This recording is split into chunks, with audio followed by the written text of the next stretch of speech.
ગુજરાતના સોમનાથ મંદિર ખાતે આજે મંદિરના જીર્ણોદ્ધારના 75 વર્ષ પૂર્ણ થતા સોમનાથ અમૃત મહોત્સવનું આયોજન કરવામાં આવ્યું છે।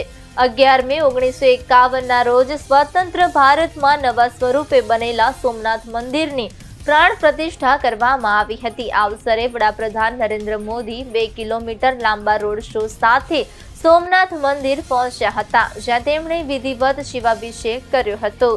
ત્યારબાદ પીએમ મોદીએ રિમોટ મારફતે મંદિરના ઐતિહાસિક કુંભાભિષેકમાં ભાગ લીધો હતો। વૈદિક મંત્રોચ્ચાર વચ્ચે 11 પવિત્ર તીર્થોના જળથી મંદિરના શિખર પર જળાર્પણ કરવામાં આવ્યું હતું। આ માટે 90 મીટર ઊંચી ક્રેનની મદદથી કલશને મંદિરના શિખર સુધી પહોંચાડવામાં આવ્યો હતો।